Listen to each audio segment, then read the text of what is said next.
warahmatullahi wabarakatuh. Salam sejahtera untuk kita semua, sahabat Satu Pena, dimanapun Anda berada.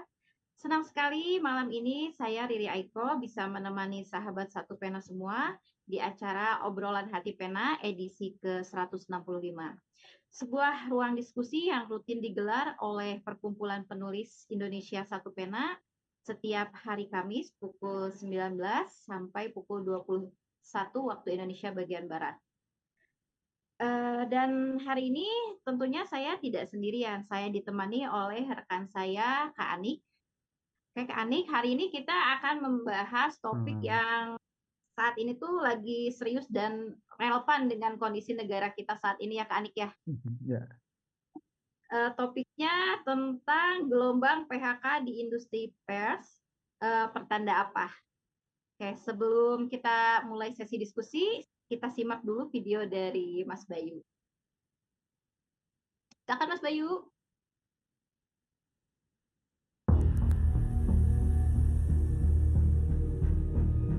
Dunia pers Indonesia tengah menghadapi gelombang besar yang mengguncang PHK yang terus terjadi di berbagai media.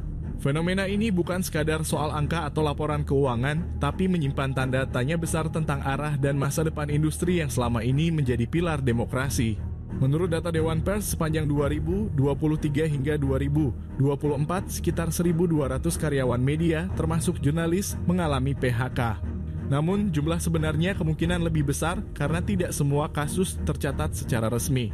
Beberapa perusahaan media besar diketahui memangkas jumlah karyawannya secara signifikan. Kompas TV tercatat memangkas 150 posisi. CNN Indonesia TV sekitar 200 orang. TV One 75 orang. Dan EMTEK Group mencapai 100 orang. Perubahan pola konsumsi informasi, tekanan ekonomi, serta disrupsi teknologi menghadirkan tantangan yang tak sederhana. Sekitar 75% pendapatan iklan nasional saat ini dikuasai oleh platform digital global dan media sosial, sehingga banyak media lokal kehilangan sumber pemasukan. Di tengah arus digitalisasi yang begitu cepat, media konvensional menghadapi tantangan besar untuk bertahan. Penutupan biru-biru daerah oleh beberapa perusahaan media seperti MNC Group mengakibatkan berkurangnya produksi konten lokal.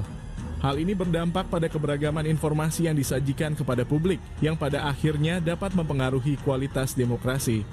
Webinar ini mengajak kita berpikir jernih dan reflektif apa yang sedang terjadi di balik layar redaksi.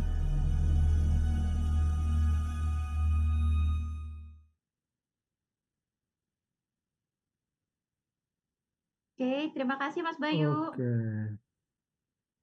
Nah, seperti yang kita Oke, semua Riri. tahu, Malam ini kita sama siapa, Riri? kita sekarang bersama kita sekarang bersama Dr. Insinyur Albert Puhon. Beliau itu adalah seorang pengamat media dan praktisi komunikasi yang sudah lama menyoroti perkembangan dunia pers di Indonesia. Dan tentunya beliau juga dikenal sebagai sosok yang jernih dalam membaca arah perubahan media, serta aktif menyuarakan pentingnya adaptasi industri pers di tengah gempuran digital dan tantangan ekonomi. Nah, langsung saja kami persilahkan Profesor Albert untuk berbagi pemikirannya bersama kami di sini. Silakan, Prof. Baik, selamat malam teman-teman semua. Riri, boleh nggak share itu bahan yang saya kirimin itu tadi? Silakan, Kak. Kalau ada. Oke. Ya. Sudah ini? Nah, saya mencoba menguraikan disrupsi itu menggunakan bagan ini yang saya persiapkan. Jadi kalau boleh saya mulai, saya mencoba menguliti dulu sebetulnya media massa itu apa, yang katanya sekarang terkena disrupsi. Fungsinya media massa itu yang pertama katanya ya kontrol sosial, buat ikut mengawasi supaya semua pihak menjalankan fungsi masing-masing dengan baik. Lalu sumber penyaluran informasi. Tentu ada cara-cara lain buat menyampaikan informasi. Tetapi media massa itu merupakan salah satu saluran informasi yang bisa sampai ke banyak pihak secara sekaligus. Kemudian menjadi sarana pendidikan. Kita mengajak semua orang buat ikut membaca, ikut memahami, ikut melihat dari dekat perkembangan situasi. Karena jurnalis itu adalah perpanjangan mata, perpanjangan hidung, perpanjangan telinga, perpanjangan mulut dari orang-orang atau kaum yang jauh atau berjauhan dengan narasumber. Jadi apa yang terjadi di ibu kota, apa yang terjadi di ruang rapat DPR, itu bisa disampaikan kepada pihak lain melalui media massa. Siapa yang menyampaikan lewat saluran yang disebut media massa itu wartawan, dan seterusnya dan seterusnya. Selain itu, media massa itu juga punya fungsi hiburan, makanya sering ada komik. Kalau di Jogja itu Harian Kedaulatan Rakyat selama puluhan tahun ada cerita bersambung SH Mintarja.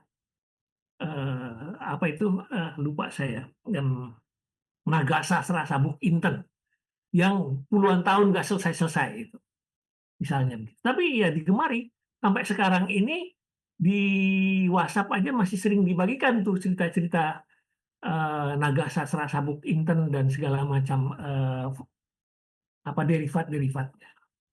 Selain itu, media massa itu juga wadah penyampaian opini publik. Ada artikel, ada segala macam, ada surat pembaca di situ. Nah, itulah fungsi idealnya media massa.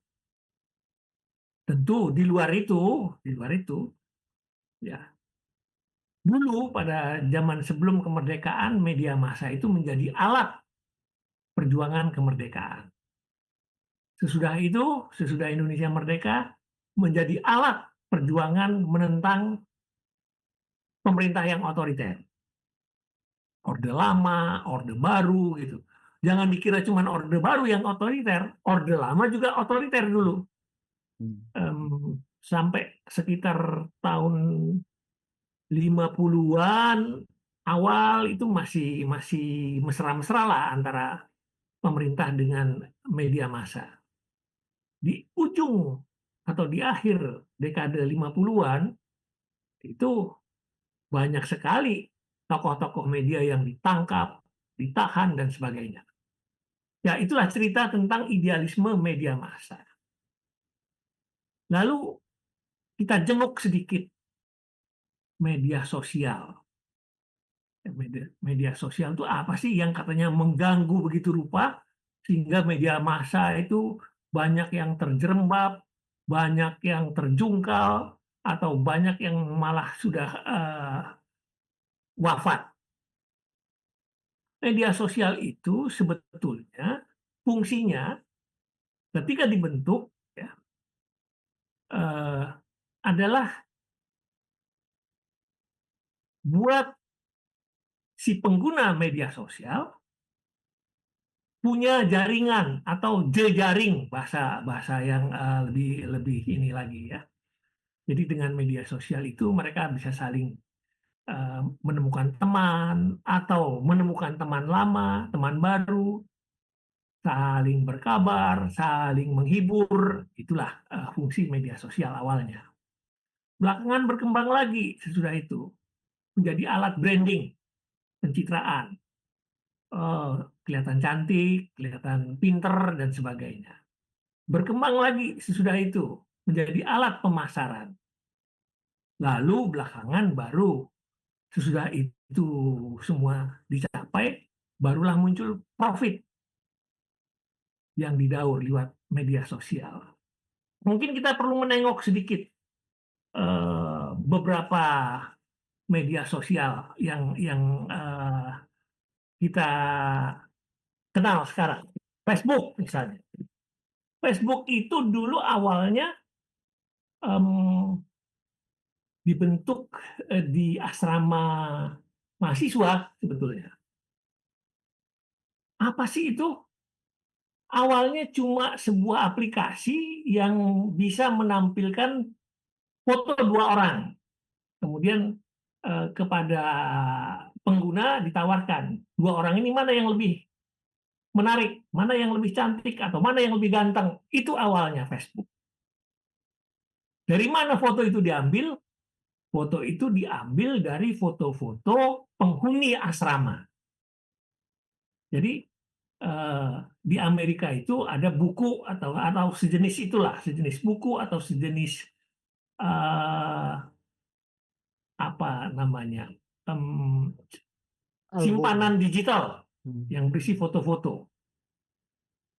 Nah itu diambil, kemudian ditayangkan di aplikasi dua foto yang berdampingan. Ini mana yang lebih ganteng atau mana yang lebih pintar, mana yang lebih menarik. Itulah awalnya disebutnya dulu face mesh ya, awalnya.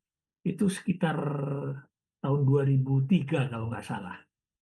Di mana? Di asrama Universitas Harvard di Boston sana.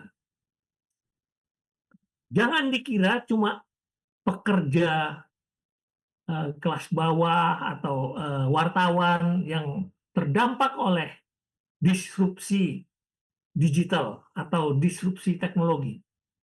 Kaum ilmuwan di universitas kelas dunia kayak Harvard itu juga pernah terdampak. Jadi ketika Mark Zuckerberg dan teman-teman mengembangkan Facebook, ya, kemudian pada tahun 2003-2004 itu banyak penggemarnya. Lalu makin banyak foto-foto yang dipajang.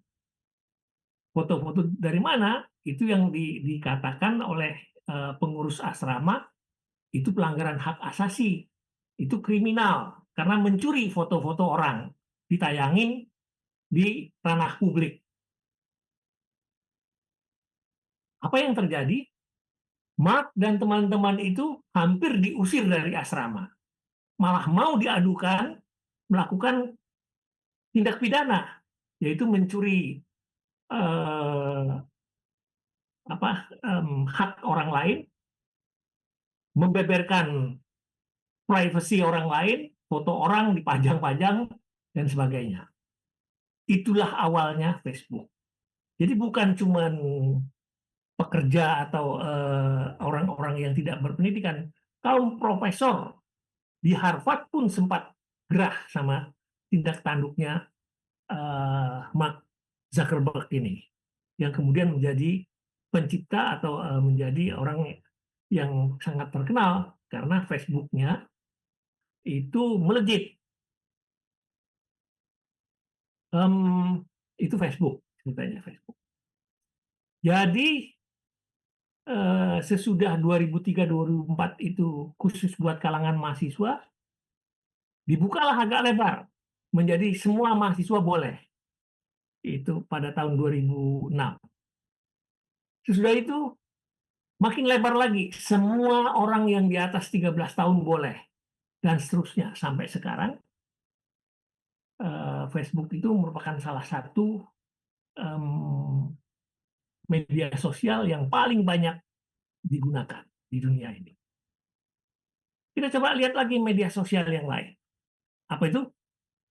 WhatsApp yang kita sering pakai. Hampir semua kita yang ada di forum ini sekarang menggunakan, kalau bahasa kita, WhatsApp. Ya. Atau bahasa orang-orang yang sok bahasa Inggris itu pakai bahasa Inggris, WhatsApp.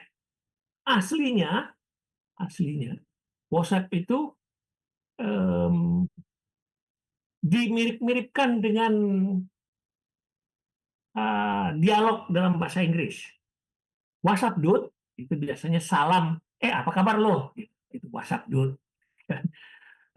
Itulah yang digunakan menjadi istilah WhatsApp atau WhatsApp. Nah, ini juga sama. Jadi awalnya itu sekitar tahun berapa ya? 2009 kalau nggak salah. itu ada 2 orang mantan karyawan Yahoo. Kemudian iseng-iseng mereka membentuk satu aplikasi yang sebetulnya tujuannya itu cuma memberitahukan status. Status misalnya, saya lagi sibuk atau apa gitu dia pasang di statusnya. Itu aja awalnya. Kemudian belakangan berkembang sampai bisa dipakai buat berkomunikasi. Lalu berkembang lagi sampai akhirnya bisa berkirim foto, berkirim video sampai seperti yang sekarang ini. Lalu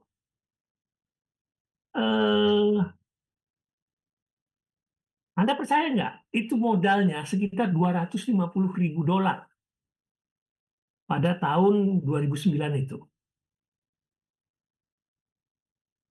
WhatsApp itu dikembangkan oleh satu orang yang namanya si Jen, atau tulisannya Yan, ya, Jen.com. Terus satu lagi Brian, nama belakangnya siapa sih, Acton atau siapa gitu. Brian Acton sama si Jen, dua pemuda ini. Jen itu sudah hampir menyerah awalnya, wah udah pusing dia. Tapi Acton bilang, coba kita lanjutkan, karena berapa kali dicoba itu crash terus komputernya. Dilanjutkanlah, dia ngumpulin orang-orang, patungan, dapatlah modal 250.000 dolar. Itulah yang dipakai buat melanjutkan penelitian mereka.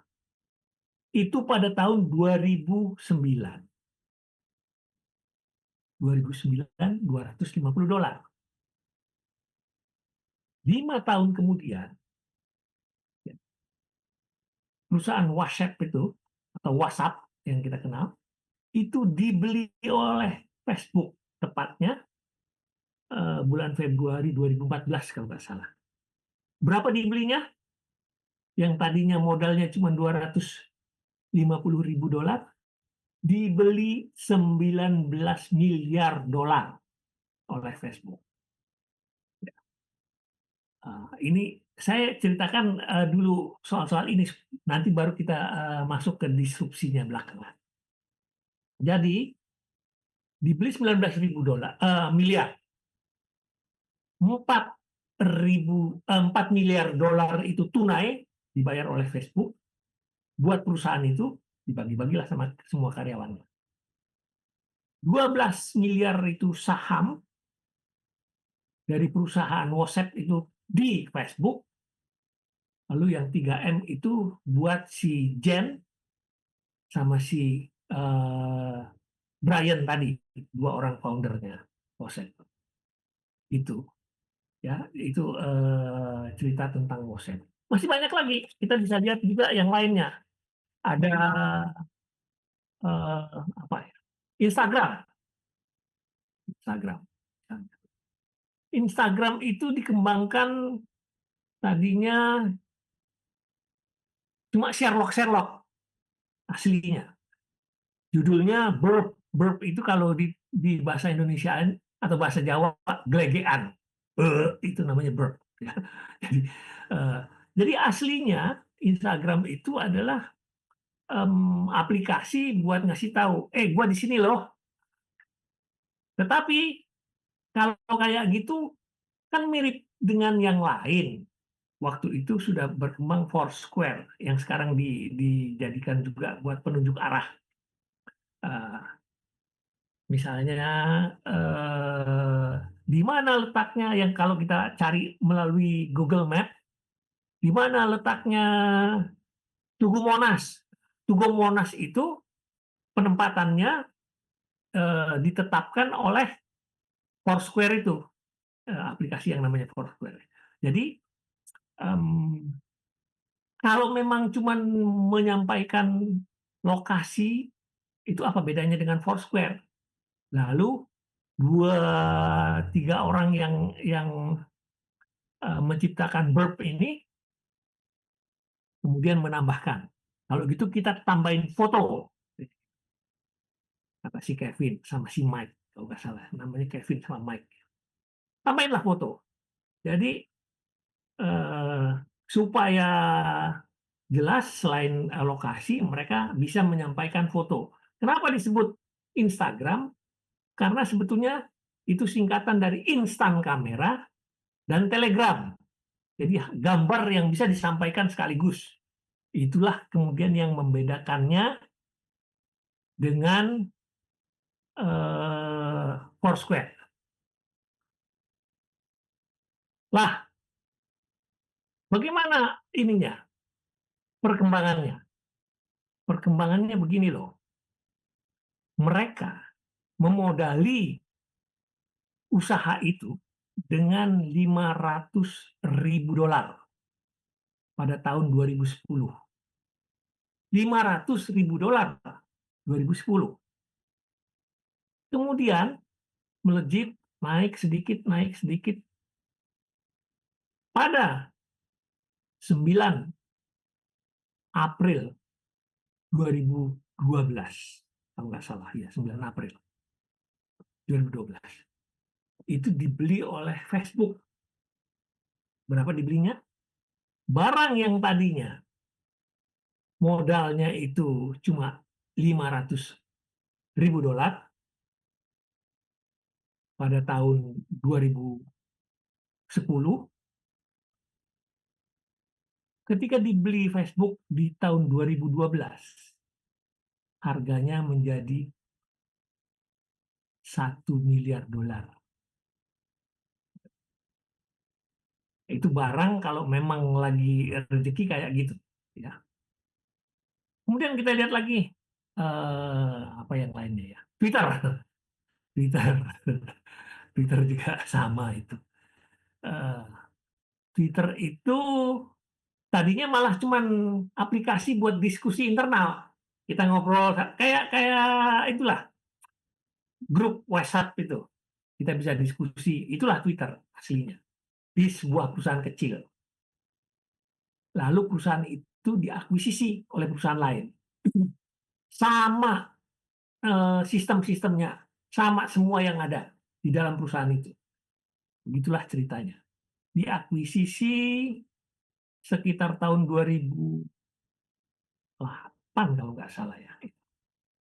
Ya, diakuisisi 2008. Itu cerita Twitter. Nah,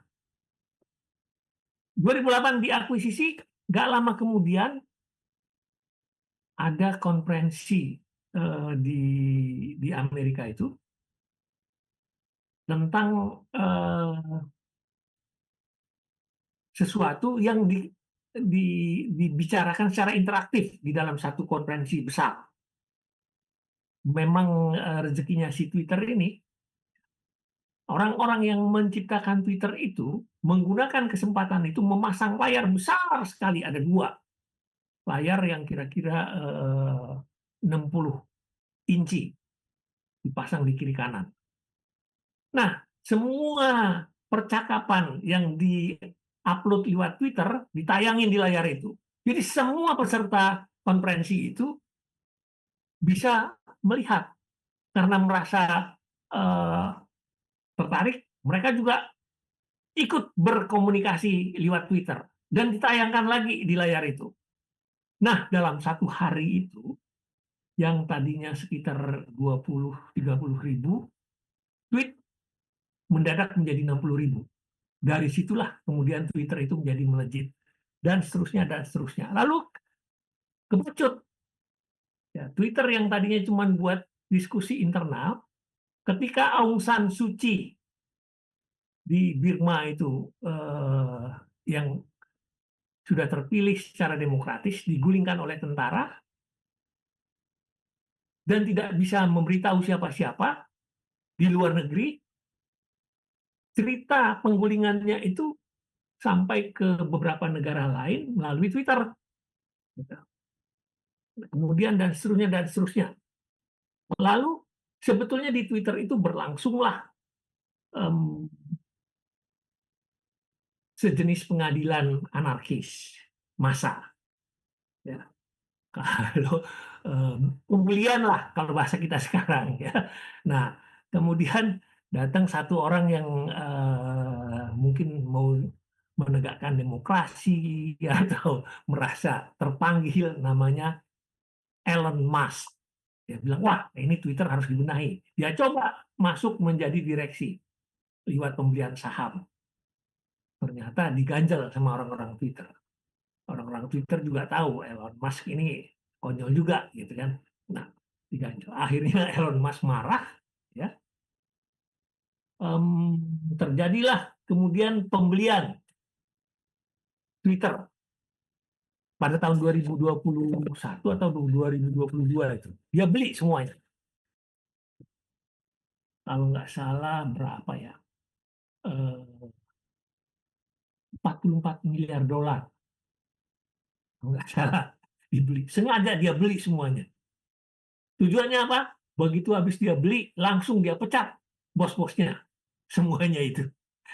Seminggu kemudian, separuh dari karyawan Twitter itu dia PHK. Saya cuma ingin menunjukkan disrupsi itu bukan hanya karena kemajuan teknologi. Ya. Perbedaan pemodal juga bisa menimbulkan disrupsi. Contohnya pada Twitter ini. Jadi, tapi itu salah satu cerita. Apalagi yang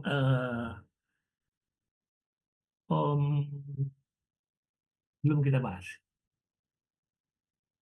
YouTube, YouTube. Nah, YouTube itu juga media sosial, ya. YouTube itu aslinya juga dibentuk oleh mahasiswa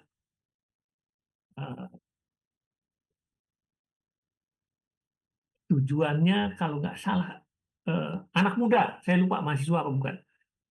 Tujuannya sebetulnya buat aplikasi pacaran YouTube itu. Jadi aslinya ya awal-awalnya dibentuk kemudian ditawarkan kepada perempuan-perempuan cantik atau perempuan yang nggak cantik sekalipun, pokoknya semua perempuan lah. Pasang videomu di YouTube yang menarik, siapa tahu ada cowok-cowok yang tertarik gitu. Nah, kepada perempuan-perempuan itu diberi honor. YouTube barangkali berpikiran orang yang tertarik yang ingin mencari informasi tentang cewek itu harus bayar sama dia. Jadi itulah yang digunakan buat membayar honor kepada orang yang memasang video. Itu awalnya. Ternyata cuma sedikit perempuan yang berminat memasang videonya. Akhirnya ya sudah, siapapun juga bolehlah video apa aja, bukan video cuman perempuan aja gitu loh. Nah, kemudian berkembanglah dan seterusnya sampai akhirnya YouTube itu dibeli oleh Google. Jadi YouTube itu sekarang bagian dari Google. Kalau tadi apa namanya WhatsApp dan sebagainya bagian dari Facebook, ini bagian dari Google. Masih ada cerita lain, TikTok dan sebagainya. Tapi itulah gambaran-gambaran bahwa pada media sosial pun terjadi disrupsi. Belum tentu karena teknologi. Mungkin karena tadi dibeli oleh Elon Musk. Kemudian Elon Musk punya kebijaksanaan lain. Habislah orang-orang itu. Nah, jadi pada dasarnya ada perbedaan yang sangat mendasar. Di media massa itu ada idealisme. Makanya disebut tadi itu sebagai pilar demokrasi. Kalau pada media sosial, sejak awal tujuannya memang bukan buat mendidik masyarakat, bukan buat menyampaikan sesuatu, bukan buat mengawasi, tetapi dia memang membentuk jaringan, berkabar-kabar. Itu beda yang sangat nyata sekali. Sehingga semestinya menurut saya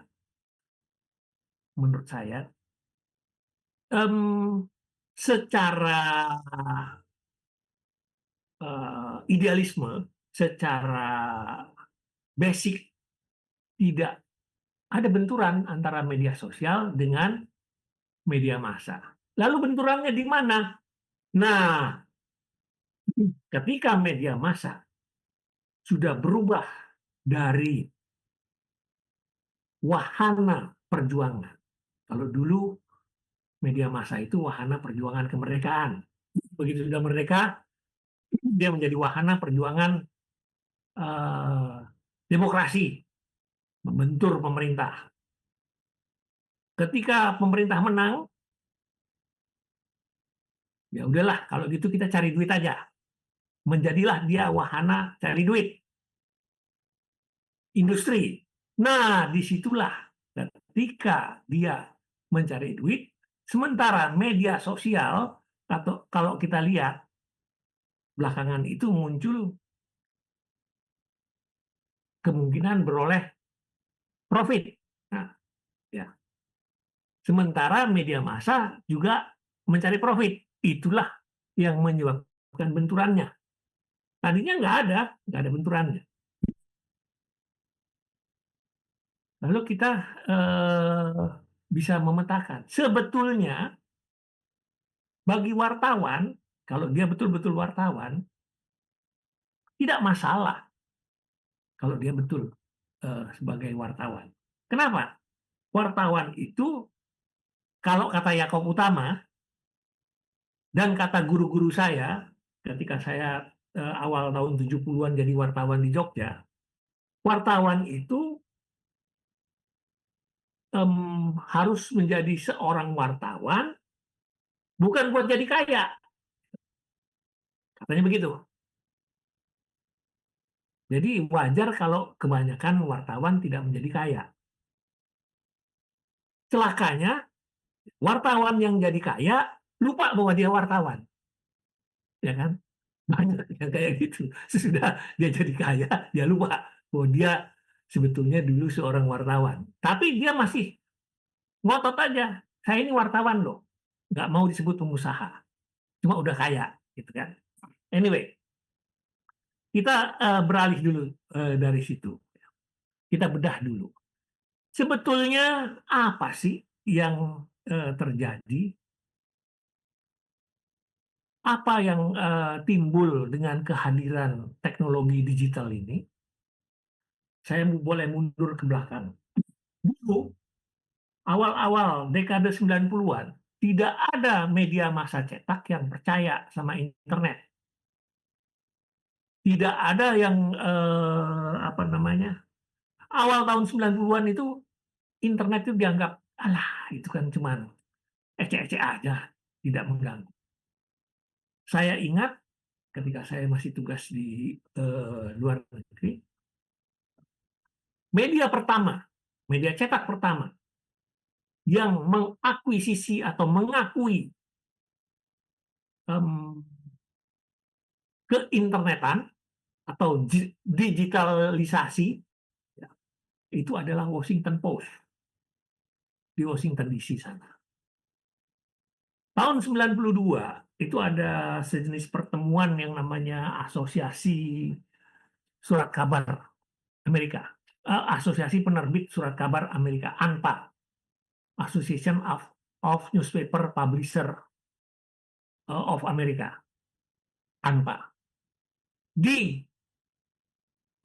kebetulan saya hadir ya di ruang itu di tahun 1992, Washington Post sudah memperkenalkan disket. Kita sekarang nggak pakai disket lagi, pakai flash disk. Masa itu disket. Disket yang isinya sejenis aplikasi. Ya. Disket itu diberi judul Digital Ink, tinta digital. Nah, kalau kita punya modem, itu dibagi gratis kepada semua pelanggan Washington Post. Saya juga dapat, karena saya dulu langganan Washington Post.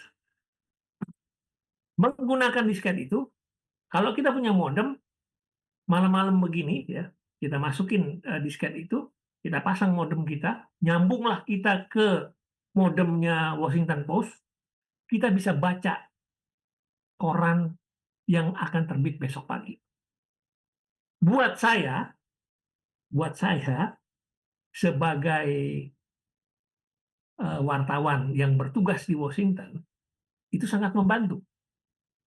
Kenapa? Dengan membaca itu, malam-malam begini, ya, saya bisa tahu Washington Post akan memberitakan apa besok. Itu juga bisa saya pakai buat bahan memperdalam kira-kira laporan apa yang harus saya kirim ke Indonesia.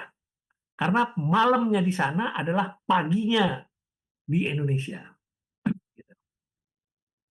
Jadi saya ingat sekali bahwa media cetak pertama di dunia yang mencoba mengakui internet itu sebagai temannya itu adalah Washington Post.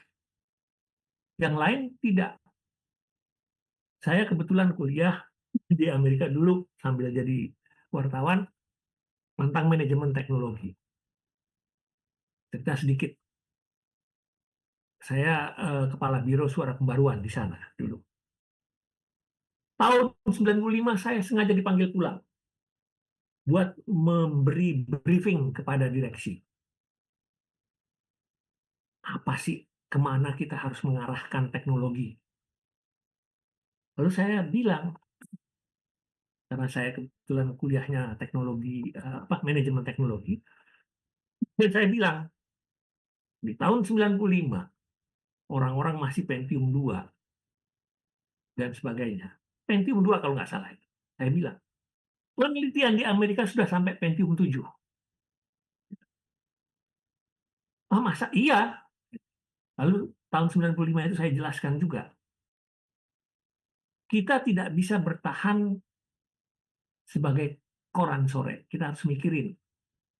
Kenapa? Kita kan punya banyak pelanggan, terutama orang-orang di Glodok itu, langganan kita. Begitu kata direksi suara pembaruan, bos-bos saya. Saya bilang tidak ada kesetiaan yang betul-betul mutlak dalam urusan koran atau media massa. Coba lihat, dulu Merdeka itu banyak sekali pelanggannya pada zaman Soekarno. Ketika Soekarno turun, habislah dia. Suara Karya juga begitu. Ketika Soeharto turun, habis juga. Kita lihat kan. Apalagi Republika pada zaman Habibie naik, kita lihat Republika banyak juga penggemarnya. Begitu Habibie turun, lewat juga dia. Banyak lagi. SBY juga pada awalnya dulu bikin koran, apa tuh? Lupa saya namanya. Tapi bikin koran dulu. SBY turun, lewat juga koran itu tutup juga. Jadi tidak ada kesetiaan terhadap media massa.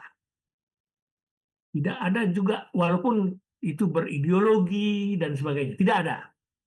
Apalagi saya bilang kesetiaan pada koran sore. Loh, kenapa? Saya sampai bilang, bos, koran sore itu dijajakan di pinggir jalan kepada orang-orang yang pulang kerja. Dibaca kalau dia udah sampai rumah. Nanti, kalau televisi boleh menyiarkan berita, apalagi live report, siapapun juga akan lebih suka nonton TV daripada membaca koran. Tentang tabrakan, tentang apalah kebakaran dan sebagainya. Ngapain dia baca koran? Capek-capek matanya. Angguran nonton, ambil minum kopi atau minum teh gitu kan. Nggak percaya juga. Lalu saya bilang, nih tawaran saya, teknologi berikutnya adalah satu, televisi. Itu modal gede itu. Waktu itu belum terbayang di kepala saya bahwa televisi bisa disiarin lewat internet. Belum terbayang, tahun 95. Nggak terasa itu kira-kira 30 tahun yang lalu ya. 30 tahun yang lalu. Jadi tidak terbayang bahwa siaran TV itu bisa masuk ke YouTube gitu kan atau lewat internet. Anyway, yang kedua saya bilang internet, tapi kita harus paham betul itu binatang apa. Tidak ada yang percaya juga, tetap terbit sebagai koran sore. Akhirnya ya wafatlah. Udah saya bilangin koran sore di luar negeri semuanya wafat. Le Monde di Prancis. Sejumlah koran sore di Amerika pada tahun 95 itu udah empas empis. Tapi orang di tempat kita tidak percaya. Nah, sekarang kita bedah teknologi apa sih yang mengganggu? Ada soal informatika yang mengganggu teknologi media cetak, program dan sebagainya. Tadi saya tuturkan. Ketika saya mulai jadi wartawan tahun 70-an, sebagian besar koran di daerah itu dicetak dengan secara hand press atau satu persatu gitu ya. Makanya disebut press karena dia di press gitu, ditempelkan, ditekan. Itu sebabnya disebut press. Nah, hurufnya itu disusun satu persatu, makanya maksimum ada 4 halaman pada tahun 70-an itu. Sesudah itu muncul teknologi berikutnya, linotype, linotype tulisannya, bacanya linotype. Itu kalau kita ketik ya pakai kayak mesin tik itu keluarnya lembaran kolom sudah satu kolom gitu. Itu nanti dipotong-potong, ditempel-tempel di satu halaman yang sama besarnya dengan koran. Persis seperti koran itulah. Ada 9 kolom atau 7 kolom, ya itu ditempel. Lalu judulnya pakai apa? Hurufnya kan gede-gede, pakai rugos. Rugos itu tadi Ani udah sempat ngobrol. Rugos itu kayak apa namanya huruf di kertas bening, ya, yang kalau kita gosok-gosok atasnya, hurufnya itu atau gambar hurufnya itu nempel di kertas putih. Itulah rugos. Jadi dipindahkan dari kertas plastik ke apa namanya kertas di koran itu. Karena hurufnya lebih besar-besar. Linotype susah membuatkan judul yang besar pada masa itu. Itu tahun pertengahan dekade 70-an. Saya masih ngalamin itu. Lalu itulah juga yang membuat orang-orang pada masa itu belajar menulis piramida terbalik. Yang penting taruh di atas, yang bahan yang tidak penting ditaruh di bawah, mengerucut ke bawah. Kenapa? Karena ketika dipasang, ditempel-tempelin di kertas yang sebesar koran itu, kemungkinan nggak muat. Kalau nggak muat akan dipotong di bawahnya. Lah kalau yang penting dipotong di bawahnya, judulnya lain, isinya lain nantinya. Sehingga yang penting itu harus ditaruh di atas supaya orang baca judulnya, isinya masih nyambung ketika ada pemotongan. Itulah ceritanya sedikit tentang informatika. Grafis juga gitu. Tesis saya ketika S2 di teknologi manajemen tempat saya kuliah dulu, itu adalah tentang percetakan tanpa timbal. Ya. Mungkin susah dibayangin oleh teman-teman yang masih muda, gimana sih koran itu dicetak? Koran itu dicetak menggunakan roll, 2 roll, ya, atas dan bawah gitu. Ya. Kertas ditaruh di tengahnya. Roll itu dilapisi dengan plat. Plat itu yang ada tulisan-tulisannya. Terbalik tetapi. Plat yang ada tulisannya itulah dikasih tinta. Ketika dia muter, ngecaplah tintanya di kertas koran itu, atas dan bawah. Makanya ada apa namanya cetakan yang langsung depan dan belakang. Halamannya pun sudah diatur supaya bersambungan. Habis nggak bisa misalnya halaman 1 dengan halaman 16, nggak bisa.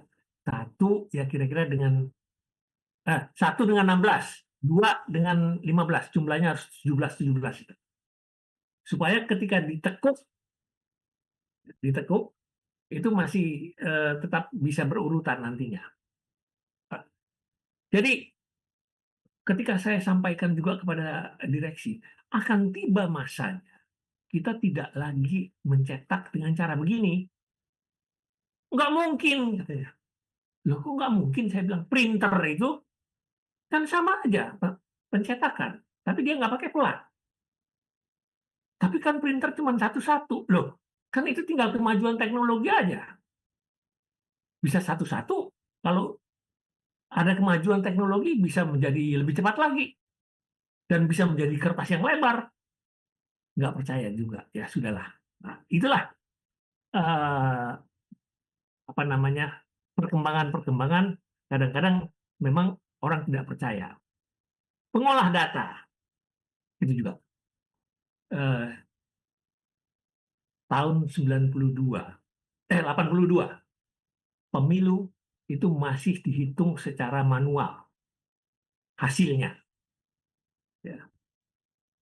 Ada seorang senior saya di Kompas, namanya Raymond Toruan. Itu saya baru masuk di Kompas, 82. Dia bilang, temenin gue dah. Ngapain? Ini, kita ngitungin suara. Jadi, setiap malam sesudah pemilu, itu saya menelponin semua teman-teman koresponden di daerah. Ngapain? Tanya, di tempat lu Golkar udah dihitung suara dapat berapa? P3 berapa? PDI berapa? Cuman 3 itu partai politiknya pada masa itu. Dicatat.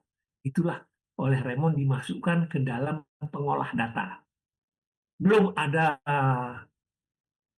kayak sekarang ada Lotus, ada Excel yang bisa dipakai. Belum. Dulu masih framework, SuperCalc, dan sebagainya. Masih kuno sekali. Nah, itu pun sudah dianggap kemajuan. Yang tadinya, zaman dulu itu, pemilunya sekarang, ya, dihitung suaranya mungkin bulan depan. Lalu bulan depan dikirim dari kabupaten ke provinsi. 2 minggu. Provinsi ke pusat. 2 minggu lagi. Dikumpulin di pusat. Jadi kira-kira 3 bulan baru keluar hasilnya. Itu pada tahun 80-an. Kita paksain. Jadi tiap hari itu ada di Kompas. Di Sulawesi Selatan, Golkar total dapat suara sekian. Mau nggak mau, lama-lama kan menjadi lebih cepat. Karena kita sudah mengumumkan lewat media massa. Dengan begitu kecurangan menjadi lebih rendah. Nah, itulah teknologi pengolahan data. Lalu ada interface. Ini juga ada satu cerita. Di akhir dekade 70-an, Kompas membeli mesin cetak. Mahal sekali, dia harus beli dari Inggris. Masuklah ke Jakarta itu 79 atau 80 dipasang. Mahal sekali. Lalu Sinar Harapan sebelum Suara Pembaruan juga beli mesin cetak. Lebih murah jauh. Mesin cetak bekas dari Taiwan. Ya. Cetak color bisa, mesin cetak itu bisa. Makanya dulu Sinar Harapan Suara Pembaruan color duluan daripada koran-koran lain. Oke. Mereka tertawalah. Bego amat ini Kompas beli mahal-mahal. Beberapa tahun kemudian baru terbukti. Mesin yang dibeli Kompas ketika masuk teknologi komputer langsung kompatibel, langsung bisa kerja sama. Gitu. Yang satunya tidak bisa. Itu sebabnya koran di Taiwan itu membuangnya karena dia mau beli yang baru gitu kan. Jadi murah-murah pun dijual, ngapain daripada jadi rongsokan. Nah, ketika masuk komputer tidak kompatibel. Nah, harus dipakai interface. Interface-nya hampir sama harganya dengan harga mesin cetak itu. Nah, kadang-kadang kalau kita tidak cermat mengamati perkembangan teknologi seperti itu. Gitu. Oke. Dan engagement. Ya. Kita tadi saya bilang kita harus punya apa namanya keterkaitan. Jangan cuma jadi wartawan ya wartawan aja. Pokoknya gue wartawan. Lupa dia bahwa wartawan itu bagian kecil dari media massa. Bahwa media massa itu memerlukan teknologi. Kadang-kadang kita menjadi sempit. Cuma wartawan, pokoknya kode etik hafal di luar kepala. Ngetik 10 jari. Anik saya nggak tahu, Anik masih ngalamin nggak pakai mesin tik? Saya ngalamin. Ngetik itu pakai mesin tik. Remington, Olympia dulu ya. Brother kalau yang kecil. Kalau keluar kota kita tenteng gitu. Belakangan pakai mesin tik listrik. Nah, sekarang udah laptop. Nah, yang seperti itu kita kan harus punya engagement, apa namanya, keterkaitan dengan hal-hal yang ada di sekitar kita.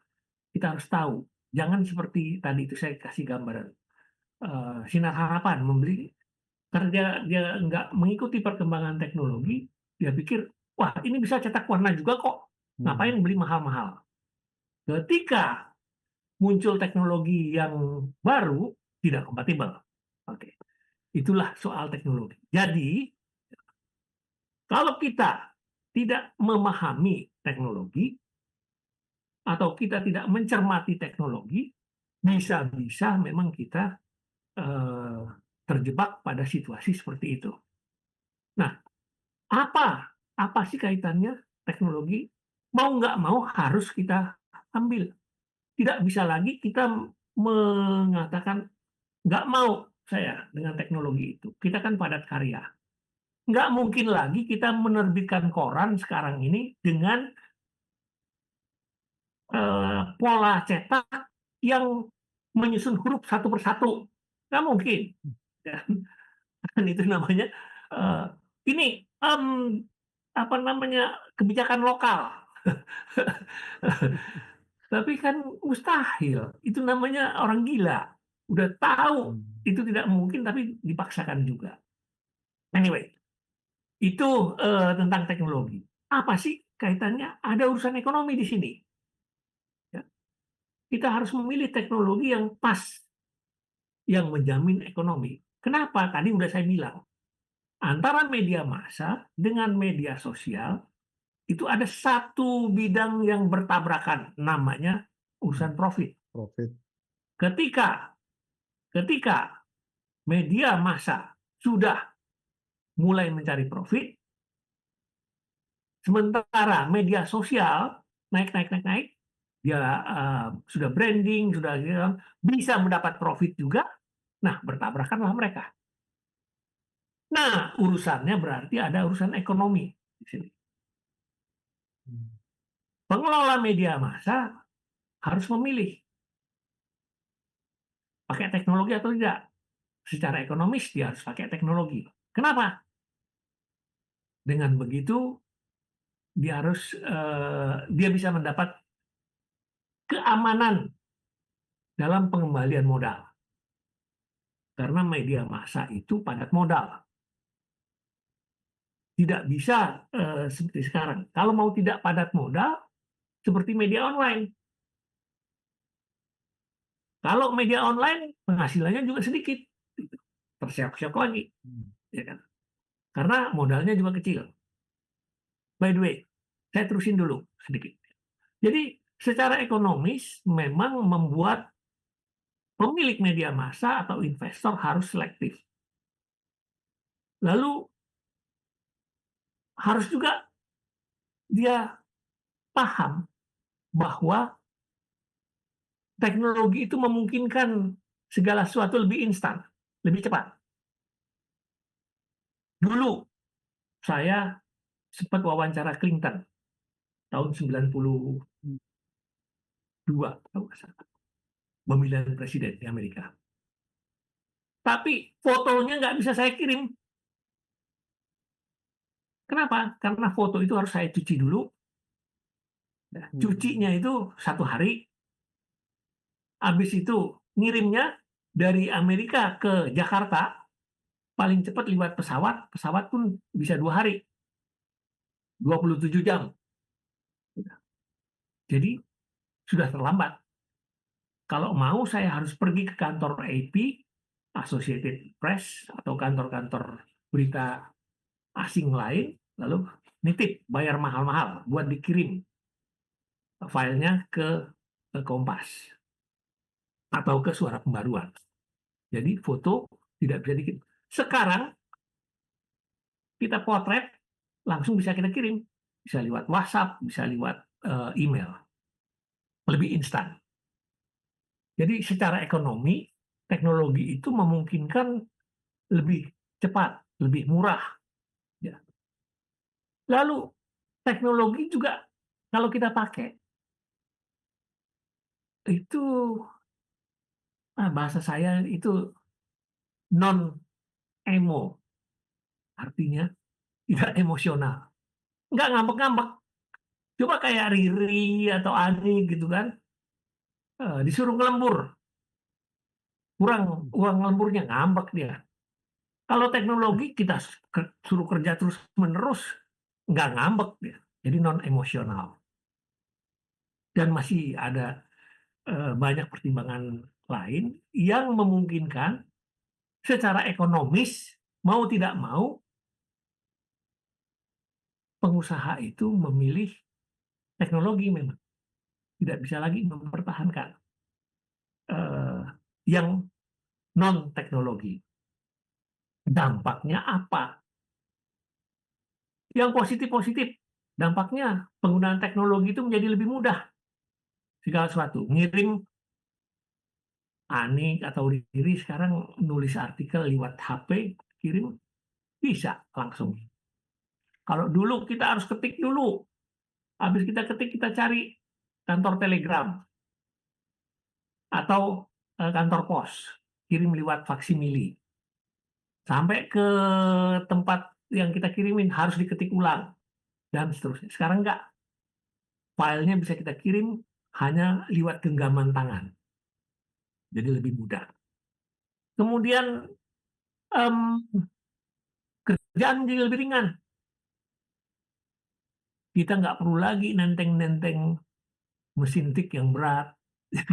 Nggak perlu lagi bawa kamera yang besar. Dulu saya kalau tugas ke luar negeri atau ke luar daerah, saya bawa paling sedikit 2 kamera. 1 kamera dengan lensa normal, 1 lagi dengan lensa tele. Supaya kalau jauh saya pakai tele. 2 kamera. Selain itu saya harus bawa film yang banyak. Jepret gitu. Karena hasilnya tidak bisa saya lihat. Sekarang nggak perlu bawa kayak gitu, cukup bawa HP. Kalau memang diperlukan bawa kamera, tapi nggak seberat itu. Ya. Dampak yang lainnya apa?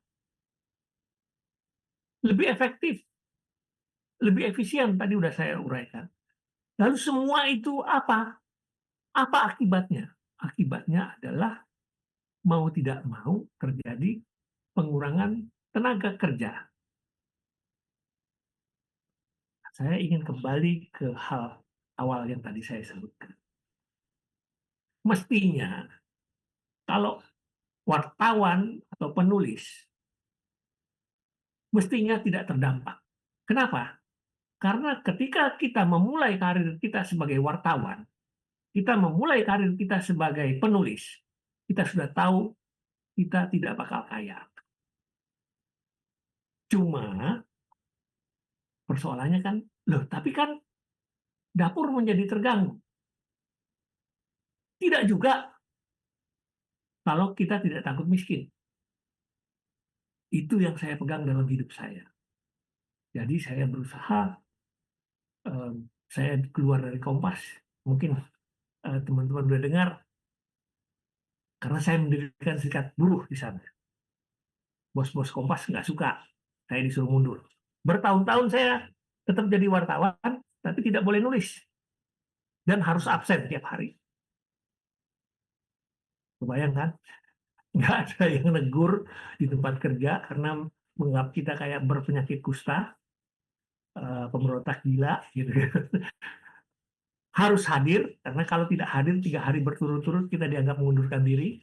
Padahal saya tidak mau dianggap mengundurkan diri, saya maunya dipecat. Kompas tidak mau pecat, karena kalau dia mecat saya, rusak nama dia. Kompas itu adalah lembaga yang hebat, tapi kok mecat orang gara-gara orang itu mau bikin serikat buruh misalnya. Jadi saya tidak dipecat. Oke, ya. Jadi sebetulnya, semestinya kalau buat penulis dan wartawan loh ya, kalau buat pekerja lain saya nggak bisa ini. Mestinya tidak usah takut, karena kita dari awal memang sudah tahu bahwa menjadi wartawan, menjadi penulis itu tidak bisa kaya. Sementara itu barangkali nanti saya jawab kalau ada pertanyaan. Mungkin udah lebih ya dari 40 menit ya. Saya standby monitor lagi. Oke. Oke, Riri. Luar biasa. Ini Ya, Pak. Luar biasa sekali dapat. luar biasa. Ini kalau nggak memang orang penyang pengalaman di lapangan nggak mungkin bisa cerita seperti ini. Ya, Iya betul sekali Kak Anik. Apalagi tadi ada satu yang memantik ini saya soal Prof. Albert yang bilang kalau menjadi penulis itu dan jurnalis itu mungkin tidak kaya ya Prof ya. nah, Luar biasa, tapi memang ya itu perjuangan kita semua ya sebagai penulis itu menurut bagaimana saya kita pernyataan seperti itu nggak akan muncul dari wartawan-wartawan muda sekarang ini. ya Yang berani ngomong gitu ya wartawan tua. Karena iya wartawan sekarang kan profesi, ini pencari nafkah sebagai wartawan gitu. Jadi nggak tahu masih ada yang disebut idealisme atau enggak di wartawan sekarang. Nah, eh, saya pengen kita itu beberapa hal penting di highlight sama Bang Albert gitu ya. Saya ya mau jujur ngaku saya juga dulu sempat aktif di PWI Reformasi Bang Albert. Itu lahir karena protes terhadap PWI yang terlalu Orde Baru dan saya ikut terlibat dengan Pak Budiman S. Kartoyo saat itu. Nah, tapi saya pengen nanti diskusinya juga diarahkan ke kekinian. Ya sebenarnya apa lembaga media sebesar Kompas pun itu sekarang sudah mengurangi karyawannya gitu ya. Nah, apakah itu karena memang kehendak zaman atau memang bisa dibilang nggak mungkin kita adaptif dalam kondisi percepatan perubahan yang seperti sekarang ini gitu ya. Nanti juga disambung ada Bang Ahkam Jayadi yang sudah raisen. Tapi saya pengen sedikit Bang Albert untuk bicara sekarang ini konteksnya apa ini dipecat? Apakah narasi tadi itu memang berlaku akan jangka panjang? Pasti setiap perubahan akan menghasilkan orang korban-korban gitu ya? Atau ini konteksnya beda? Kenapa tiba-tiba ada bareng-bareng Kompas, TV One, semua mencatin mengurangi wartawannya gitu? Itu Bang Albert. ya Boleh ya, sedikit dulu sebelum kita diskusi dengan teman-teman yang lain. Baik, begini sebetulnya. Tadi sudah saya singgung. secara umum ya, saya tidak mengulas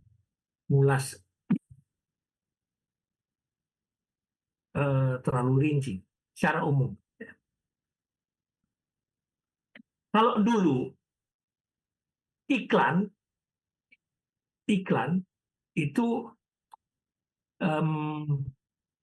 dibayarkan oleh pemasang iklan langsung kepada media massa, biro bagian iklannya, atau melalui biro iklan.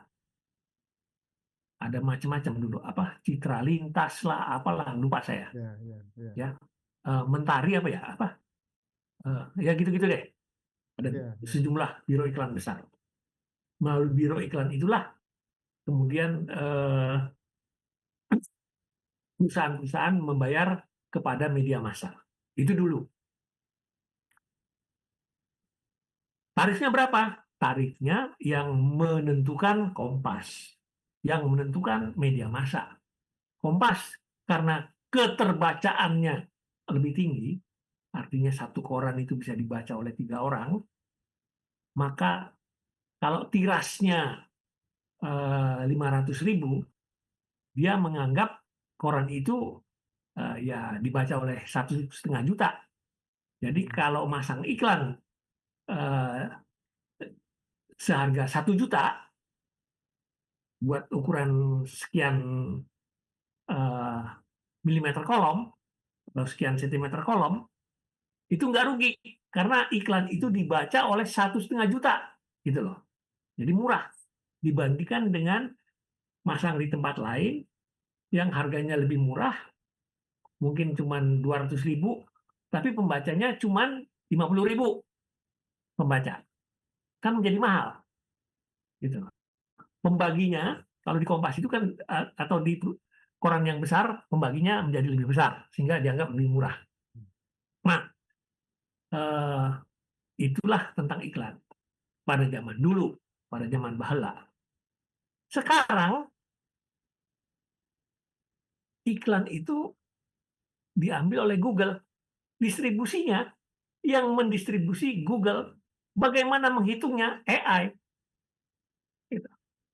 Google itu punya perangkat sendiri yang menghitung, oh, kalau tayangannya begini kira-kira kepemirsaannya sekian.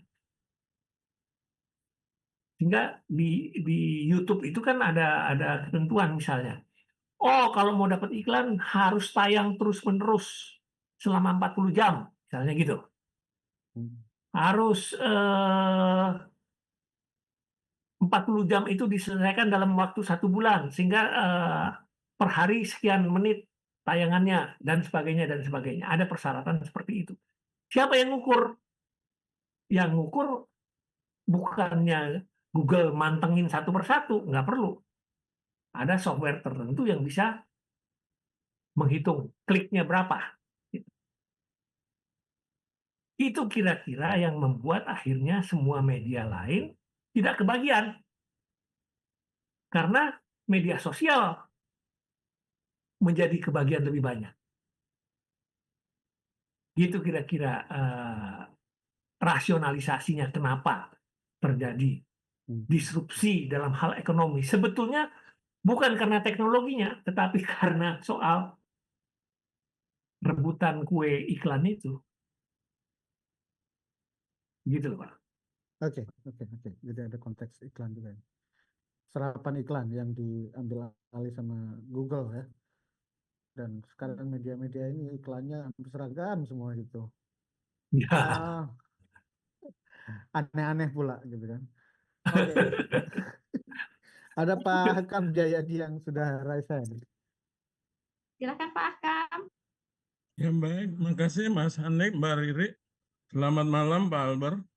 Ya. Seperti yang disampaikan Mas Hanis tadi, banyak sekali hal-hal menarik, hal-hal penting yang Pak Albert sampaikan malam ini. Untuk itu saya ingin memberikan beberapa catatan, mohon tanggapan Pak Albert, terutama terkait yang tentang idealisme ya, yang dimiliki oleh insan pers media yang sekarang ini menjadi bermasalah ya, termasuk hak masyarakat untuk mendapatkan informasi yang baik dan benar juga bermasalah. Nah, insan-insan pers bahkan juga pribadi-pribadi yang mencoba mengungkap idealismenya untuk menyatakan kebenaran, itu kan seringkali berhadapan dengan pemerintah ya, untuk tidak menimbulkan salah tanggapan elit-elit tertentu yang tidak suka dengan kebenaran yang diungkapkan. Sehingga mereka nanti bisa berhadapan dengan penegak hukum, ditangkap, dipenjara, dan seterusnya. Nah itu bagaimana sekarang hal seperti itu kita jaga karena realitasnya seperti itu. Nah, termasuk ketika masyarakat diberikan berita yang informatif, yang bertanggung jawab, dan sebagainya. Ini juga berhadapan lagi-lagi dengan pemerintah yang terkadang justru memelihara buzzer. Yang kemudian buzzer inilah yang kemudian merusak media berita, media informasi yang ada, bahkan menimbulkan konflik di tengah masyarakat. Nah, bagaimana sekarang kita menghadapi hal seperti itu, terutama tadi bagaimana agar insan pers tetap berani mengungkapkan kebenaran, meskipun tadi baru-baru Mas Albert mengatakan kita harus tetap punya keberanian, tapi itu kan realitasnya tidak sesederhana seperti itu ketika berhadapan dengan elit-elit pemerintahan yang sudah banyak sekali kita saksikan sekarang, cenderung banyak tidak suka dengan kita menyatakan kebenaran, apalagi misalnya kalau kita lihat urusan korupsi dan sebagainya. Bahkan sekarang terjadi apa ya, dunia hukum dimanipulasi ketika misalnya undang-undang BUMN menyatakan para pengelola BNM itu termasuk Danantara itu mereka bukan pejabat publik sehingga tidak boleh dimasuki KPK. Padahal seperti ini kan harus kita nyatakan kebenarannya, tapi kemudian kita berhadapan dengan pemerintah yang sudah membuat aturan bahwa itu bukan pejabat publik. Tidak bisa kita bicara tentang korupsi di sana. Bagaimana kebenaran itu? Nah, terutama juga yang berkaitan tadi hak masyarakat untuk mendapatkan informasi yang benar dan bertanggung jawab juga terkadang menjadi penghalangnya, penentangnya lagi-lagi elit-elit pemerintah ketika mereka lebih percaya dengan buzzer-buzzer yang dipelihara untuk kemudian menentang informasi-informasi yang benar dan sebagainya. Nah itu bagaimana Pak Albert? Saya kira terima kasih. Terima kasih, Oke. Bung Ahkam. Gini loh,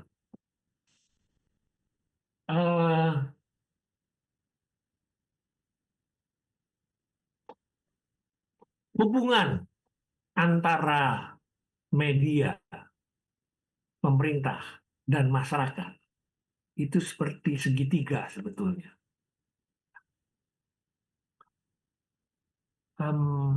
Kalau media massa dekat dengan pemerintah, rakyat yang jadi korban. Kalau media massa dekat dengan rakyat, pemerintah yang jadi musuhnya.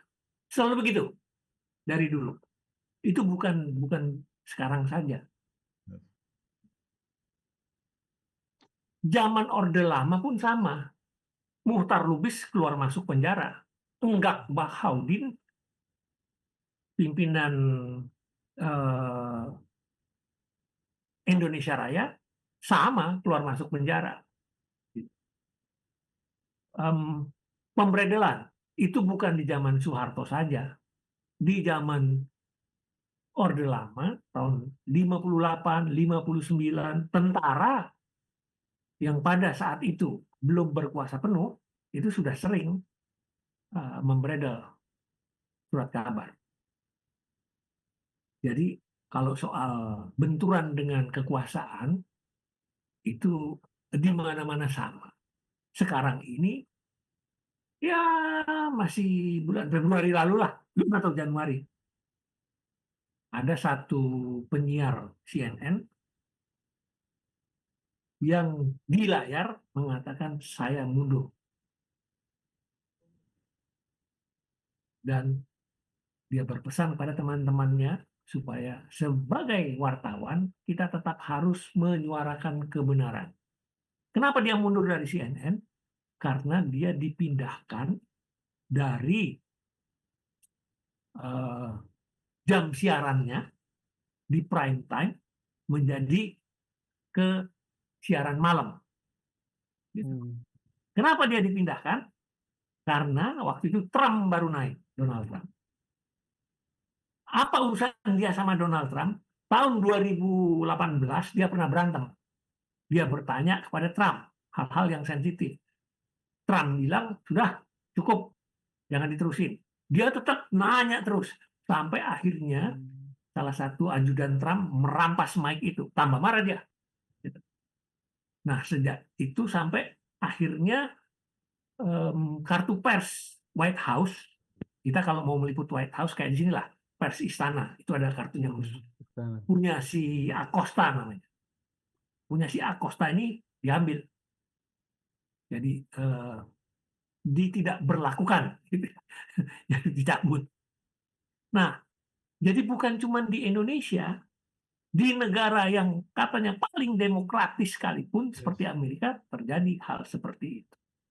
Acosta kemudian mengumumkan secara terang-terangan, saya mundur katanya. Karena ternyata CNN sudah bersekutu, sudah takluk terhadap kekuasaan. Lalu kita bagaimana sih sebagai wartawan? Saya bilang kalau sekarang ini menindas jurnalis atau wartawan itu tidak sepenuhnya kekuasaan. Sejak reformasi sudah tidak terlalu tertindas kaum wartawan itu. Dulu saya kalau meliput harus hati-hati sekali. Saya pernah bawa lari gali dari Jogja yang mau ditembak. Saya bawa lari, saya taruh di LBH. Saya bawa lari sampai ke redaksi Kompas. Kompas bilang, lu gila ya katanya. Nanti kalau redaksi kita diserbu tentara gimana? Itu pada tahun 80-an. Ketika tentara... Zaman Petrus ya? Ya, Petrus. Awalnya Petrus. Nah, kayak gitu aja masih kita berani hadapi. Kalau sekarang ini yang menindas wartawan itu bukan penguasa, menurut saya loh ya. Karena saya mengalami hal-hal kayak gitu. Yang menindas kita adalah pemilik modal. Itu lebih susah kita hadapi. Kenapa? Nah, ini yang dari tadi Anik menanyakan, diri juga menanyakan, lalu ditanyakan lagi oleh Bung Ahkam ini. Kenapa sih penindas kita pemilik modal? Gini loh, pada zaman saya atau senior-senior saya, orang itu menjadi wartawan karena dia memilih menjadi wartawan. Sebelum saya jadi wartawan Kompas, saya sudah kerja. Jadi tahun 70-an saya jadi wartawan, kemudian saya masuk pegawai negeri, lalu saya mengundurkan diri, lalu saya kerja di swasta. Saya masih muda, umur 20 sekian, insinyur, kerja di swasta pada tahun-tahun itu. Hebat loh. Gaji saya pada masa itu, pada tahun 81, Rp450.000. Karena saya manajer. Saya tinggal di mes, nanti saya tidak usah bayar kos. Karena tinggal di mes, makan 3 kali sehari ditanggung. Tidak harus keluar bayar listrik dan sebagainya. Karena saya bos, saya dapat fasilitas kendaraan kalau mau pergi-pergi. Lalu pada masa itu saya baca koran, loh ada lowongan di Kompas. Saya lamar, lowongan buat jadi wartawan. Singkat cerita, datang ke Jakarta pun saya naik pesawat. Manajer. Dan sudah lewat tes dan sebagainya, saya diterima menjadi wartawan Kompas tahun 81. Panggil. Tapi tempat saya kerja bilang, lu jangan pergi dulu dong. Ntar dulu. Udah. Akhirnya tahun 82 lah saya baru masuk di Kompas. Anda tahu saya digaji berapa di Kompas? Tahun 82. Saya keluar dari gaji 450.000, saya digaji di Kompas 150.000. Lalu saya harus bayar kos, kemana-mana saya bayar uang transport sendiri, turun naik bus, mikrolet, kalau sekarang angkot, dulu namanya mikrolet. Gitulah. Dan saya pilih. Artinya memang kita memilih kerjaan itu, kita memilih profesi itu. Itu yang berbeda dengan yang sekarang. Banyak teman-teman yang nggak ada kerjaan lain, yang ada ini ya udah ini aja. Nah, semangatnya menjadi berbeda. Kalau generasi atau orang seperti saya, karena memang saya memilih menjadi wartawan, mana saya takut sama siapa-siapa. Sama atasan saya, pengusaha, Yakob aja saya lawan, saya bikin serikat buruh. Ya kan? Saya memilih profesi ini. Gitu. Itu barangkali yang membedakannya. Sampai saya keluar dari Kompas tahun 89, gaji saya belum mencapai angka yang saya tinggalkan, 450.000. Gitu. Kebayang kan? Tapi saya memang memilih. Itu barangkali yang membedakan dengan yang sekarang. Jadi sebetulnya ancaman yang utama terhadap kebebasan kita sebagai penulis atau sebagai jurnalis itu dari diri kita. Bisa nggak kita mengatasinya? Ancaman kedua sekarang ini, yang sekarang, itu dari pemilik modal. Melalui siapa? Melalui atasan-atasan kita. Siapa dia? Namanya redaktur, namanya pemret, namanya redaktur pelaksana. Itu loh. Mungkin itu menjawab sedikit ya. Sebetulnya apa yang saya uraikan ini ada di dalam sebuah buku yang ditulis oleh saya bersama teman-teman dari Kompas yang sekarang dalam proses penerbitan. Itu cerita tentang disrupsi sedikit, ada cerita tentang bagaimana elan seorang wartawan pada zaman tahun 70-an, tahun 80-an, dan pernah juga saya singgung soal-soal ini dalam buku para wartawan dari Suara Pembaruan dulu. Ketika Suara Pembaruan tutup, itu ada satu buku yang saya tulis sebenarnya mungkin. Yang mantan wartawan itu ya? Ya, di dalam situ ada cerita bagaimana dulu seorang wartawan itu bekerja. Belum ada Google, belum ada Wikipedia, gitu, kurang lebih. Mudah-mudahan terjawab sedikit. Ya maaf Pak Albert, tadi tentang media sosial dan buzzer itu gimana pandangan Pak Albert? Nah, itu juga dampak dari kebebasan informasi, dampak dari lalu lintas informasi yang sedemikian bebas, sampai kita tidak tahu lagi mana yang benar, mana yang salah. Yes. Begitu banjirnya informasi. Kalau dulu harga bensin naik aja presiden yang ngumumin atau paling tidak menteri. Sekarang tiba-tiba bensin naik, tiba-tiba bensin turun. Ya, tergantung harga pasar. Diam-diam. Harga beras saja ada patokan harganya kan dulu. Kalau ternyata harga di pasar itu lebih mahal daripada harga yang diumumkan pemerintah, lalu kita bilang, loh pemerintah bilang segini kok. Apa jawab pedagang? Lu beli aja di koran. Begitu. Apalagi sekarang. Begitu banyaknya informasi sampai kita tidak tahu informasi ini yang benar yang mana. Apakah juru bicara presiden mundur atau tidak mundur aja kita nggak tahu sekarang ini. Jadi apa enggak, gitu kan? Kita nggak tahu. Itu buzzer atau nggak buzzer. Bukan buzzer itu kenyataan yang real. Iya kan?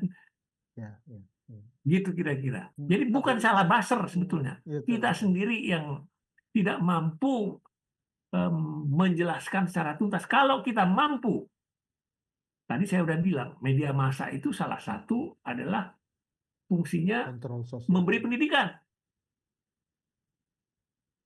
Supaya masyarakat itu betul-betul tahu bahwa inilah. Nah, karena banyaknya media sosial, kadang-kadang wartawan di media sosial juga, media online juga sama sih.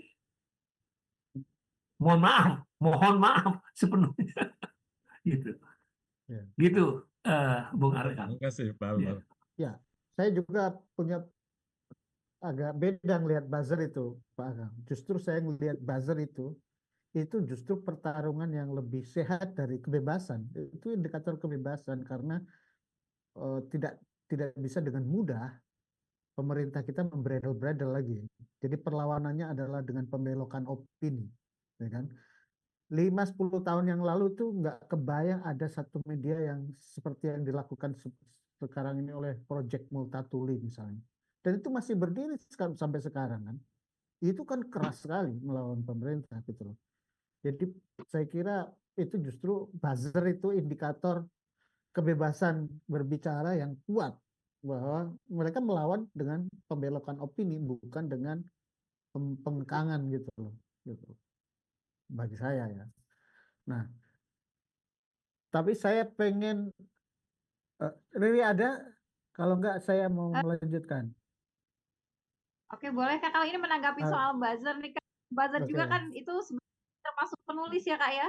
Penulis yang dibayar, mungkin lebih ke penulis yang dibayar karena pengalaman nih Kak ya. Saya juga pernah mengalami beberapa komunitas penulis itu mereka itu menulis berdasarkan request dari para pejabat publik seperti itu. Jadi makanya seperti yang Kak Anik tadi katakan, kalau ada penggiringan opini ya karena mereka menulis berdasarkan request dari para pejabat, misalkan para redaksi yang bertugas ya kayak, oh kamu menulis tentang sesuatu yang seharusnya itu bukan benar tapi dibuat jadi benar, jadi kebenarannya dibelokkan seperti itu opini. Jadi betul Pak Ahkam tadi ya sebenarnya tantangan terbesar jurnalis saat ini bukan hanya seputar honor atau apa, tapi tantangan terbesar adalah bagaimana kita menyuarakan keadilan melawan para buzzer itu ya Pak Ahkam ya.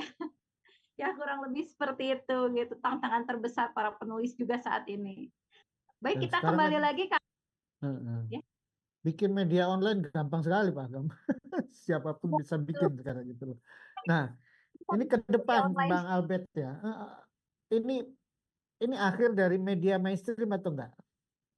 Kira-kira ini indikator dari hancurnya media mainstream atau enggak? Ketika semua orang bisa bikin media sendiri, mengatasnamakan media, 3 orang ngumpul itu bikin website, itu dia mengklaim itu sebagai media karena mengenerate berita dari AI itu sedemikian mudahnya gitu misalnya. Jadi preskripsi ke depan ini menuju kehancuran media mainstream atau seperti apa?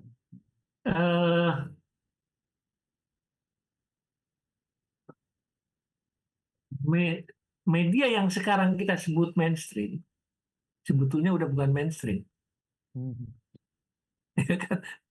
Dia bukan mainstream lagi sekarang ini. Sudah terlalu banyak media lain yang tidak mainstream yang lebih berpengaruh. Jadi sebetulnya dia bukan mainstream lagi, cuma istilahnya saja kita sebut dia media mainstream. Apakah dia akan hancur? Bukan mustahil, menurut saya. Sama halnya dengan begitu yakinnya dulu orang-orang bahwa koran sore tidak mungkin mati. Lemong yang begitu besar mati. Lemong atau tulisannya Le Monde itu, koran besar di Eropa, tewas juga. Sun Times di Amerika. Atau media tempat Cindy Adam yang mewawancarai Soekarno. Hmm. Dulu ada wartawati namanya Cindy Adams yang nulis buku autobiografinya Soekarno berdasarkan wawancara. Itu dari koran sore. Tewas juga itu koran. Jadi apakah akan tewas media yang sekarang kita sebut mainstream? Yang pertama udah saya jawab tadi. Itu tidak lagi mainstream. Sekarang udah main-main dan mainstream lagi. Yang kedua, kapan waktunya? Nah, tergantung kemampuan dia beradaptasi. Tadi saya gambarkan Washington Post itu jauh-jauh hari ketika awal internet dia sudah paham, dia sudah mencoba menjadi sahabatnya internet. Tempo, ini ada, mungkin bisa dicek lagi benar atau tidaknya, tapi saya dengar ceritanya begini. Detik.com itu dibikin oleh beberapa teman dari Tempo ketika Tempo dibredel. Mereka bikin itu, mereka tawarkan Tempo, Tempo bilang, enggak, gue udah punya. Server gue di Jerman, katanya. Ya. Dia tawarkan itu kepada Kompas. Kompas bilang nggak mau. Lalu dia bikinlah itu sendiri. Namanya rezeki seperti tadi itu. Yang saya ceritakan ada WhatsApp, ada Facebook dan sebagainya. Namanya rezeki. Pada saat itu terjadi reformasi. Lepas dari dia dapat bantuan dari siapa yang katanya mungkin itu bantuan dari Soros atau apa, terserahlah dari mana. Tapi akhirnya detik.com berkembang. Yang tadinya sudah ditawarkan kepada Tempo, kepada Kompas, tapi nggak mau. Belakangan atau sampai sekarang detik.com itu merupakan salah satu media online yang kliknya paling tinggi di Indonesia paling tidak. Itu jawaban saya terhadap bagaimana sih nasib media yang namanya atau tergolong mainstream sekarang. Buzzer, begini. Buzzer itu bukan dari zaman sekarang. Zaman Orde Lama juga ada. Bahkan semua koran jadi buzzer. Karena katanya disusupi oleh komunis. Maka sejumlah orang yang mencoba bertarung dengan informasi yang disebarkan oleh kalangan komunis itu, kemudian membentuk satu kelompok yang disebut, kalau bapak-bapak masih ingat, ada yang disebut Badan Pendukung Soekarnoisme, kalau nggak salah, BPS. Ini isinya justru mencoba mengumpulkan para penulis, ya, yang kemudian mereka menjadi sindikat penulis yang memerangi tulisan-tulisan buzzer yang ada di media formal lainnya. Karena media yang lain itu sudah tercemari oleh paham-paham komunisme. Lalu, Anda tahu siapa yang membuarkan Badan Pendukung Soekarnoisme ini? Soekarno sendiri. Jadi, buzzer itu bukan cuma sekarang, dulu pun ada. Badan Pendukung Soekarnoisme ini mencoba melawan buzzing atau suara dengung itu dengan menamakan dirinya Badan Pendukung Soekarno, tapi malah dibubarin oleh Soekarno sendiri. Karena Soekarno lebih dekat kepada suara-suara buzzer itu. Gitu. Sekarang namanya buzzer. Dulu memang belum ada karena ya sama. cuma namanya bukan buzzer dulu. Itu barangkali sedikit tambahan dari saya. Saya standby lagi. Oke, ada yang raise hand Bang Awo ya? Ya, Silakan Pak. ya, Pak Ari. Selamat malam, Mbak Kuhon. Salam hormat. Selamat malam. Ini saya anak binaannya Tekwan di Solo. Oh, Kawan baiknya Bang Kuhon tuh di Solo. Bang, saya hanya ingin perspektif saja. Apakah media massa, saya nggak mau ngomong media mainstream, media massa, dan media sosial itu ada di suatu kuadran yang sama, atau di kuadran yang berbeda, ataukah ada intersection? Itu aja Bang. Terima kasih. Salam hormat.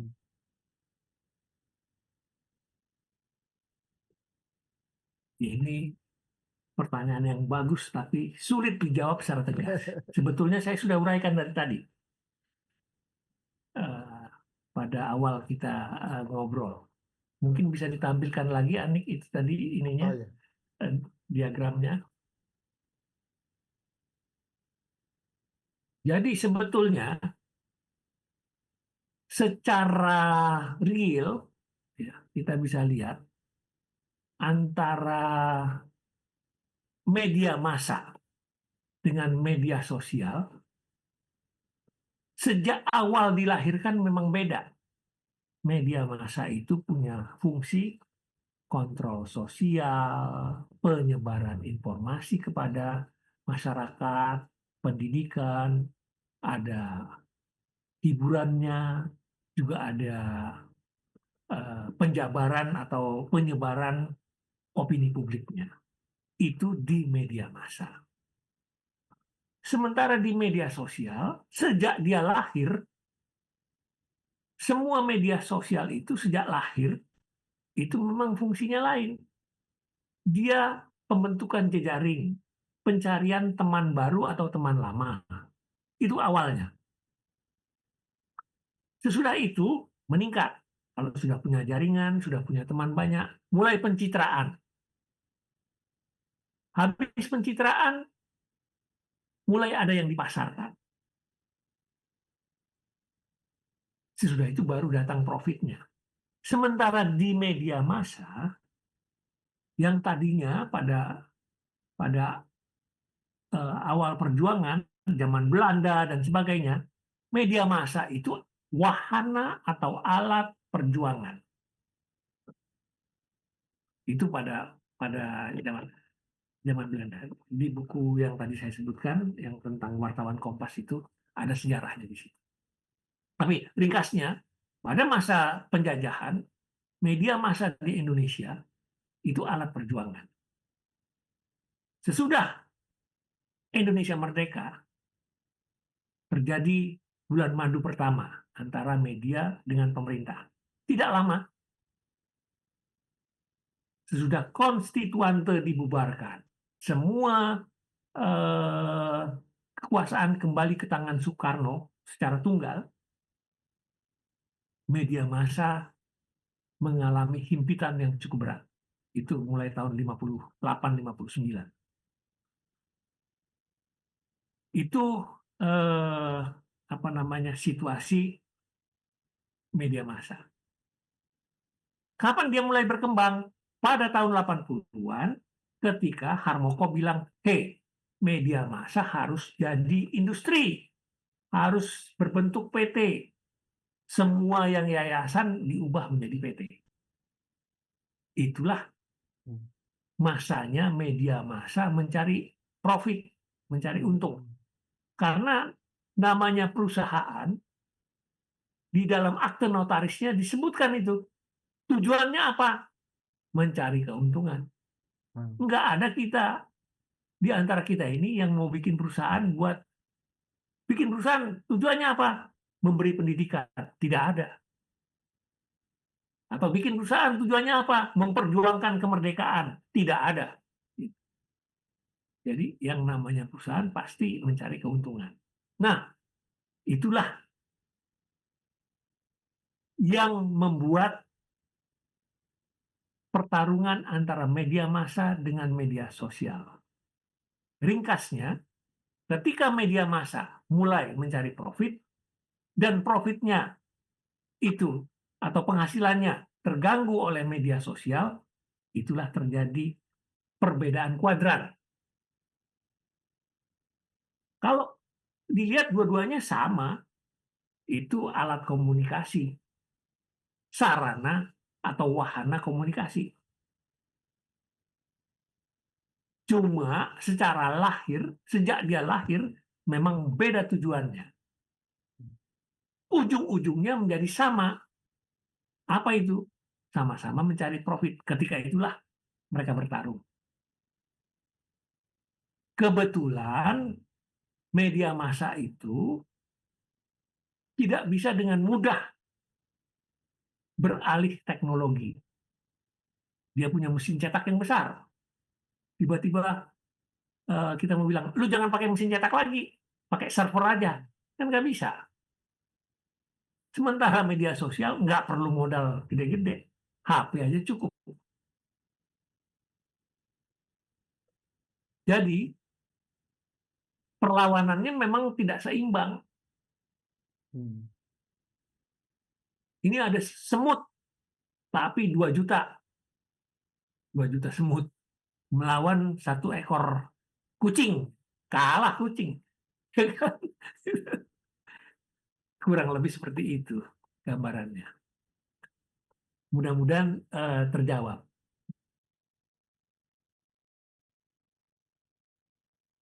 Oke. Riri, sebagai Gen Z,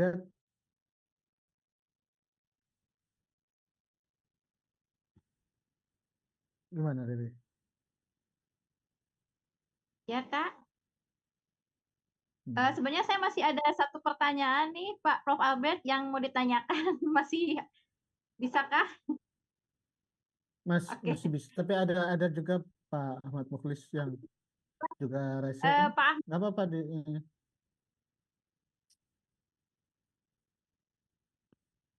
Riri, ya silakan Pak Ahmad nggak Muklis keluar. Oke. lebih. Terima kasih Kak Anik. Salam kenal Kak Albert. Ya. Saya Ahmad Mukhlis Yusuf. Saya mendengar namanya sudah lama. Alhamdulillah bisa menyimak, bahkan bisa ke belakang nih, menarik sekali menggali wisdom dari pengalaman Kak Albert. Masya Allah. Nah, sedikit saja menambahkan dan minta pendapat Kak Albertnya soal belakangan ini saya amati dan beberapa kawan-kawan saya masuk ke dalamnya, yaitu membangun platform. Jadi mereka menciptakan traffic. Nah, dari traffic itu kemudian baru bisa mendatangkan supporter atau pengiklan. Jadi digital ini membuat tadi less capex tapi lebih ke membangun kerumunan atau membangun traffic lah yang membuat akhirnya profilnya di digital punya value ya, dan itu dapat dimonetize istilahnya. Artinya ini pertanyaan soal bisnis model nih Kak Albert. Saya pernah tanya ke almarhum Pak Rosihan Anwar waktu di Hari Pers tahun 2009.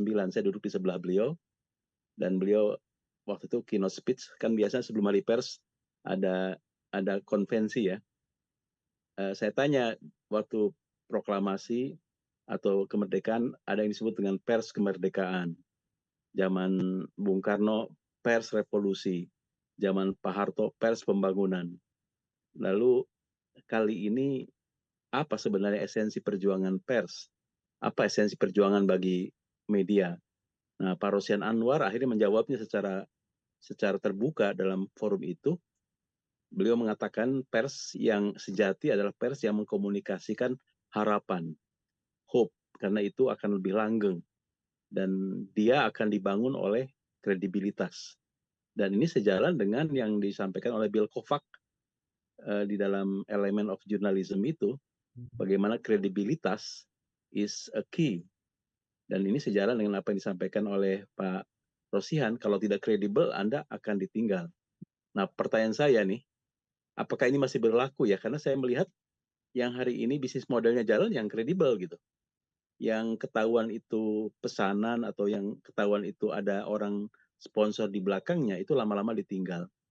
Jadi pertanyaan saya kepada Kak Albert ini, sekaligus saya ingin menggali lebih banyak wisdom dari Kak Albert, bagaimana perubahan bisnis model ini? Kalau dulu kan one to many, editor, tapi sekarang kan many to many, jadi membangun kredibilitas. Sehingga akhirnya kredibilitas itu menjadi segala-galanya. Begitu Kak Albert, makasih. Makasih Kak Anik. Menarik, menarik. Terima kasih. Jadi begini, Bung Ahmad. Ukuran kredibilitas itu sendiri bergeser. Ya. Kalau dulu seorang wartawan disebut kredibel kalau satu, dia bisa independen.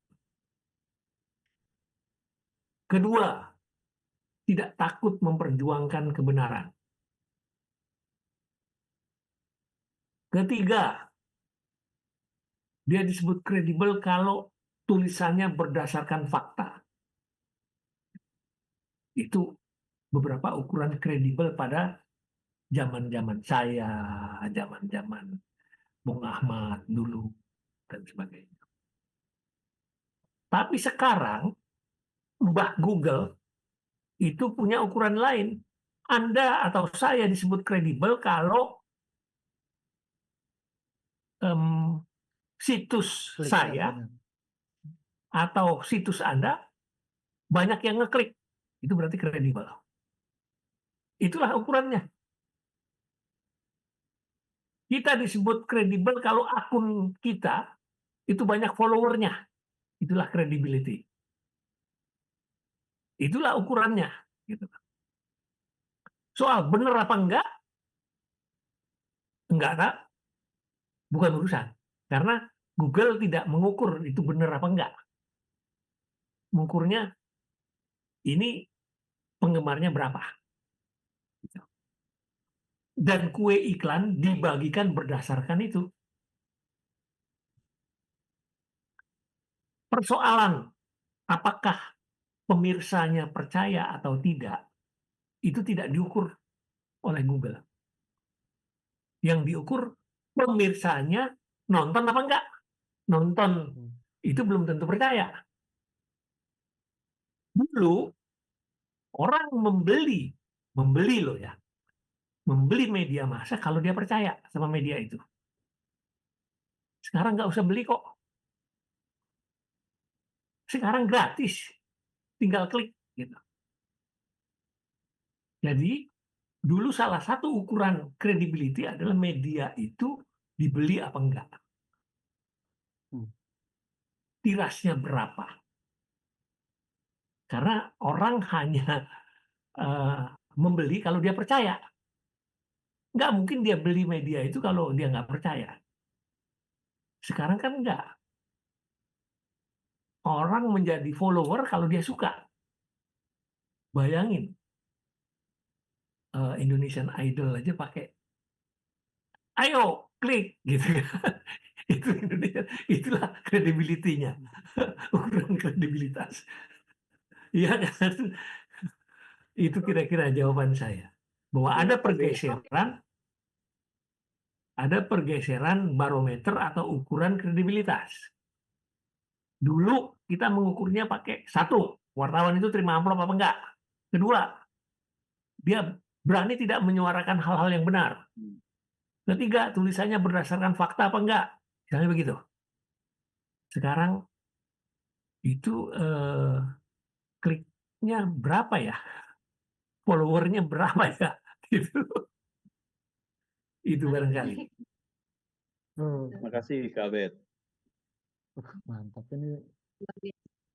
Di akhir-akhir Sudah terwakili. menarik sekali. Terwakili.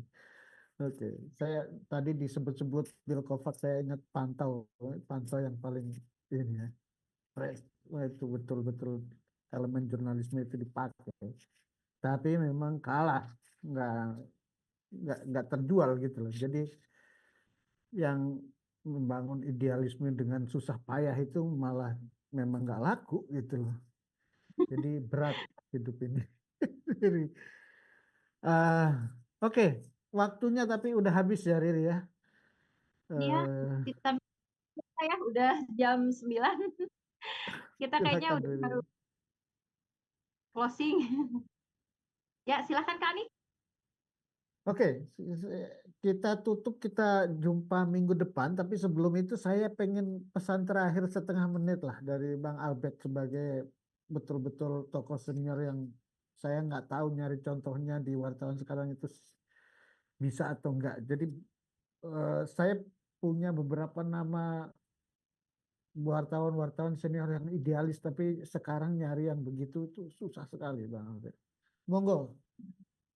Kalimat terakhir 30 detik untuk sebagai closing ini, diskusi kita malam ini.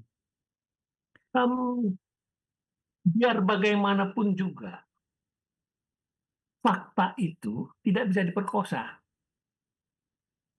Fakta itu suci, tidak mungkin diperkosa. Bahwa dia bisa dipagari dengan berbagai cara, dengan cara buzzing atau dengan cara apapun juga lah. Tapi fakta itu akan tetap suci. Sebagai penulis, sebagai jurnalis, ya kita harus menghargai itu.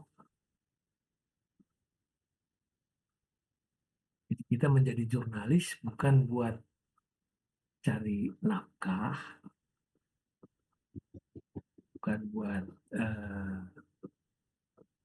jadi kaya. Kita menjadi jurnalis atau penulis ya buat meneruskan kesucian fakta itu.